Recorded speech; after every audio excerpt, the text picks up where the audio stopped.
The internet is a beautiful place, isn't it?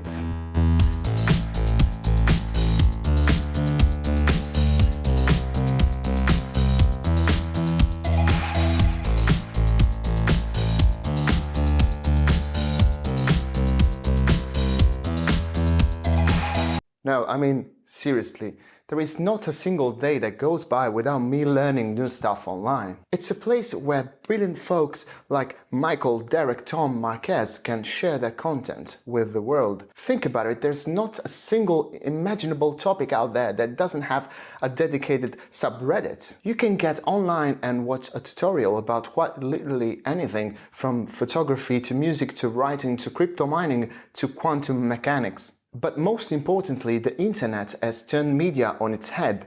Unlike books and television, in fact, the internet has transformed media into a conversation. The internet has made possible for millions of people to get their voices heard.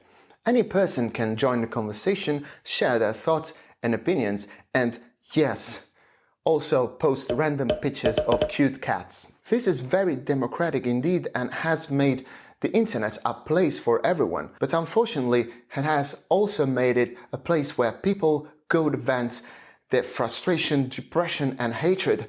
It made it a place where people think it's okay to ridicule, attack, offend and insult others. It has become a place for public shame, hate speech and other awful manifestations of the worst side of humanity. Disagreement has not been created by the internet, but the sense of anonymity that is perceived online and the lack of face-to-face accountability are definitely part of the causes of the offensive and hostile language used in online interactions. People at the other end of the screen are completely dehumanized so that haters assume it's okay to make them subject of any kind of insult and harassment. The worst part is that among all comments, negative ones seem to get most attention, since people get more easily polarized when exposed to content that triggers strong emotions.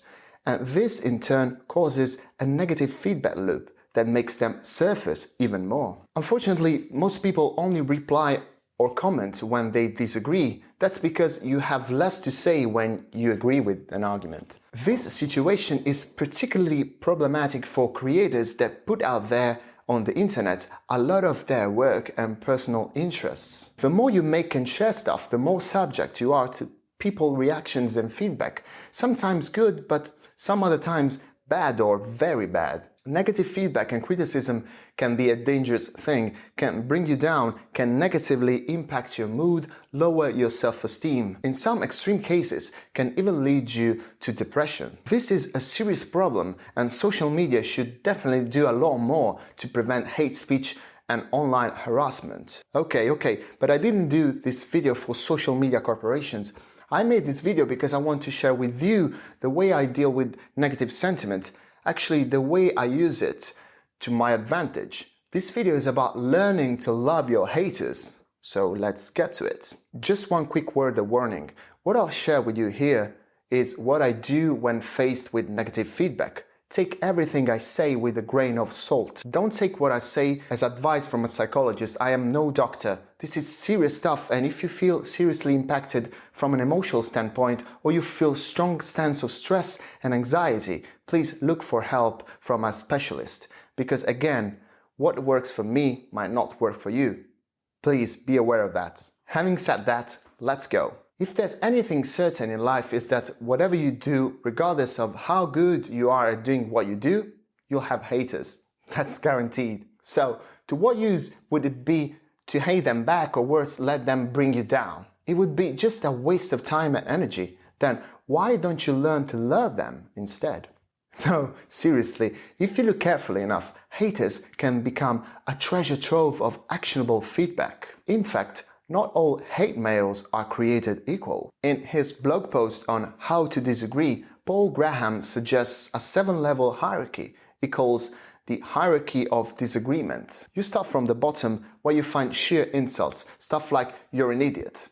You then move to criticism about your writing style and get up to the very top of the pyramid, where there's very specific, explicit refutation of the central point of your argument. When I first saw it, I thought, great, I'll use this with negative comments I receive and I've been doing that ever since. I realized that whenever a comment ranks up to level 4, most of the times it's completely useless, so I just go ahead and completely ignore it. That stuff ranging from plain insults, personal accusation, complaints about your tone, or simple contradiction without any explanation. Probably one could argue that some feedback about our tone and the way we write or talk might be worth some consideration, and I agree, but more often than not, there's nothing really useful to be found. Level 5 is where things start to get interesting. Here you should start paying attention. When feedback contains counter-arguments and evidence supporting it,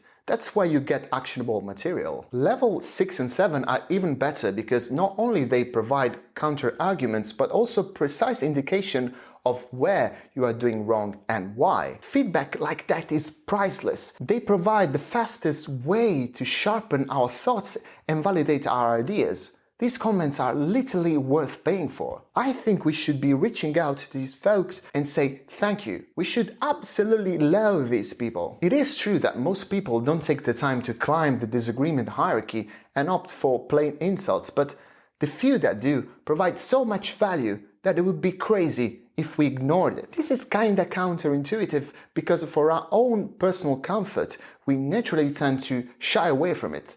But we absolutely have to learn to overcome that fear and dislike. When we're wrong, the sooner we realize, the better. So if anyone tells us, we should appreciate them. Of course, if all of them were polite, that would be great, but when they're not, we should still be able to make use of their practical feedback. Okay, I hope I've convinced you to love your haters, at least just a bit. The cool thing is that this approach not only applies to feedback you get online, but you can apply it anywhere, in conversation with friends, family, at work, or even with strangers in the street.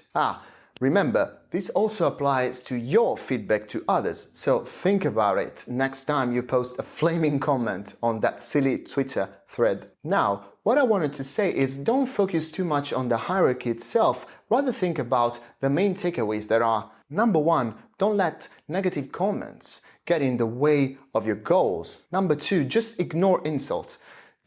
Don't even think about them for a minute. But number 3, learn to use negative comments as a way to sharpen your thoughts and get better at what you do. Learn to quickly filter out useful feedback so that you can ignore the rest. And most importantly, don't let actionable feedback go to waste. That is all for now. If you like this video, also let YouTube know by clicking that like button. It really helps sharing this content. Thanks for watching. Bye.